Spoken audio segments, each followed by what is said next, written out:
in some countries, sport is like the national pastime. That's But in true. the Philippines, some might say that pageantry is the pastime. That's true. You know what? In the Philippines, we have pageants all over the places. Yes, we have pageants in the barangay, in school, national, local. That's why we really love Miss Universe. It's like it's giving pride and putting the Philippines back on the pedestal. That's why there's an added pressure as a candidate coming from a pageant-loving country. But it's a good pressure. I always look up to our former Miss Universe Philippines. They really did well in the competition. And now this is my time to show who I am, to offer what Rabiya can show to the rest of the universe. So I'm very happy, and at the same time, I'm excited to make all my kababayans proud, and hopefully I do. Why do you think it is that the Philippines love pageants? They have appreciation for beauty. We do love pageant because we used to think that we wanted to be included in the world, I have to be honest, in the Philippines, my skin color used to be not the standard of beauty. I was obsessed whitening my skin because these are the kinds of beauty queen we see on the mainstream. But things were different now. That's why I'm very proud to be a morena. In the Philippines, we call it morena. It's brown skin girl. And to be able to represent, my color, my identity as a true Filipina. Tell me about your journey to being crowned Miss Philippines. In a world that, in a country I should say, that loves pageants. That must have been a very intense process. Tell me about, your journey to being Miss Philippines. Well, my journey was crazy. You know what? I started to be a dark horse. Nobody noticed me. Nobody knows I was in the competition up until the preliminary and the coronation night. And when I won, I received different comments. Of course, there were people who didn't expect me to do well, who think that I cheated. That's why I need to redeem myself in Miss Universe. I really need to do well in this competition. And the thing is, I love pressure. I love criticism. I get better every day with that. You tell me I cannot do that, I turn to you and I'm gonna say that, no, I can do it for myself. Good for you. So how does it feel then to be on the global stage? How do you feel to be here in this moment, right now? It's crazy, but I'm overwhelmed with the support, not just from the Filipino community, but also from Thailand, Latin countries who do appreciate me as a candidate, as a person.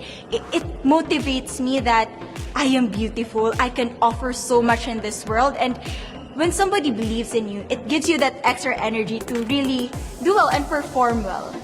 Do you have a sense with the girls, all of the girls competing, you're competing, but is there a sense of camaraderie with all of the girls? Is there a real spirit to, sort of motivate each other to do better?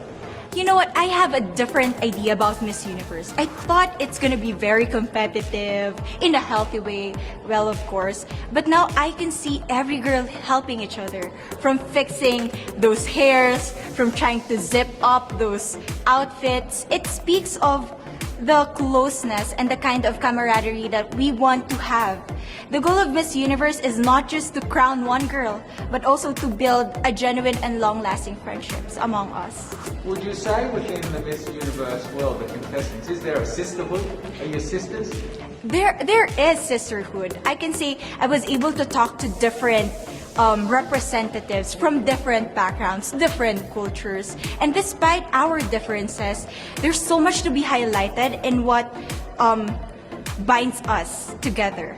And that is because we want to empower women. We want to have our advocacies. We want to speak for the things that we love. And that's a celebration of women and the beauty that we have. So coming out of this week, obviously you would love to be crowned Miss Universe. Of course. And that would be wonderful, of course, for any of you. But what else will you take out of this week? What do you think you'll feel at the end of this week, regardless of the result? How will you be a different person? It's the growth and the development that I was able to have during preparing for this journey. I will be honest, there was a moment that I lost my identity. because I was put under pressure. I was in that position in which I feel like I'm not good enough. I'm not a good representative of my country, but I was able to bounce back stronger. And if I was able to do that for Miss Universe, I will be able to do that in life. That is my greatest takeaway from Miss Universe. Okay, so the Philippines have a huge amount of fans. Yes. I want you to give us a little bit of a message to the fans here and at home. But send a message. What would you say to all the fans in the Philippines? To all my fans from the Philippines and from all over the world, maraming salamat po. Thank you so much for loving me and for believing in me. It means a lot to somebody who is so naive in this industry, who has no idea how to become a beauty queen on the first day of my journey. But because of your love and support, I was able to be the woman that I am today. And regardless of the result, I may or I may not win the crown, but one thing is for sure, I'm gonna make you all proud.